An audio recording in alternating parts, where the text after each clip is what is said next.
Hey everyone, welcome back to another video. Today's video is going to be a quick one going over the top 5 reasons why I switched to Guild Wars 2 as my main MMORPG. Side note, I can really go in depth on each of these topics, but I wanted to go over some 5 main highlights that made me switch from WoW to Guild Wars 2 and the things that are making me stay with this game. So let's get into it. Number 1. The game was free to try out up to max level. As a new free player, my suggestion would be to enter the PvP lobby. Here, your level 80 skills will be unlocked, and you can see if you enjoy playing the profession. Take the waypoint over to the combat training area. Over here, you'll be able to wail on the combat training golems with any skills that you desire. Number 2, all mounts are instant cast. This was really a game changer for me and blew my mind.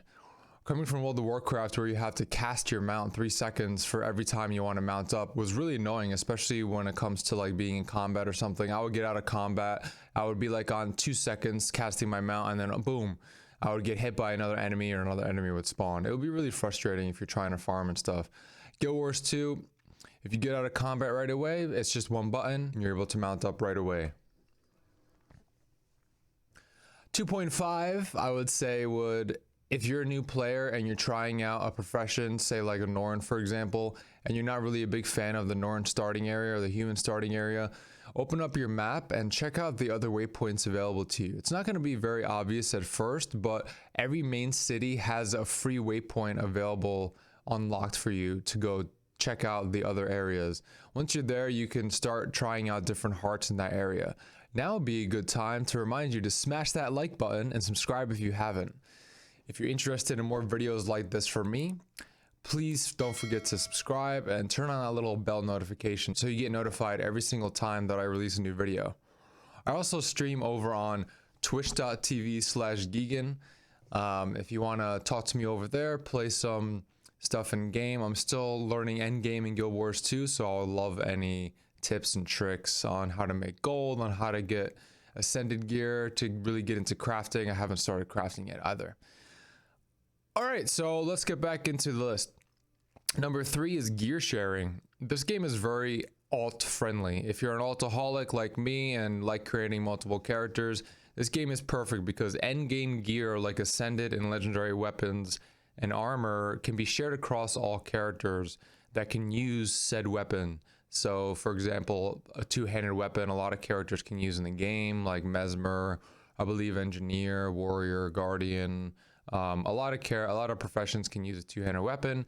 If you have an ascended 2-handed weapon or a legendary 2-handed weapon, these are account bound, not character bound. Exotic gear and everything lower than exotic gear and rarity are character bound.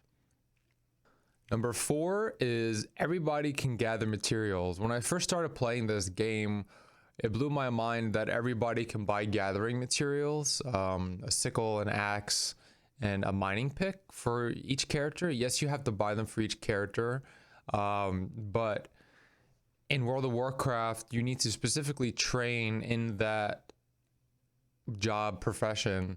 For example, you need to create a separate farming character in order to have like mining and herbalism, or you have to have some character that can easily have access to smelting, which is a big thing for blacksmith because you need to turn the ore into bars, so it's not really easy. And then you need to skill that up. But in Guild Wars 2, when you're gathering out in the open, it doesn't like level up your gathering skill or anything like that. You're just able to gather it, and you'll have to buy the higher rarity gathering materials in order to gather the higher rarity items in the higher level maps. Unless if you don't do that, and I learned this the hard way, you get ruined materials, which you can't use at all for crafting or anything like that. Number 5 was something that was really a big selling point for me. You can post things to sell on the trading post from anywhere in the game. So if you're out PvPing, if you're out like in the world doing open world stuff, you can just open up the trading post or right click on the item itself and say sell at trading post. And if you don't know, if you haven't played Guild Wars 2 before, the trading post is similar to the auction house. So in World of Warcraft, if you're out there farming and you have a stack of herbs, it would have been awesome to just right click on the item, the stack of item, and said sell at trading post. And there are some other accessible things when it comes to the trading post as well. Like if you're crafting and you need to buy more items, you could right click, buy more at trading post, buy however many you need, and then do that for every single item up until like skill level 500 or whatever it is that you need to get your crafting up to. And then you just go over to a trading post vendor NPC, pick up all the items, and now you have them. And then you can just go back to the crafting station. In World of Warcraft, as you know, if you're a WoW veteran, that is not the case. I would love to hear reasons why you love Guild Wars 2 in the comments section down below. So yeah guys, that's the end of this video. If you want more videos like this, please don't forget to subscribe and like the video. I really appreciate you being here, and see you in the next one.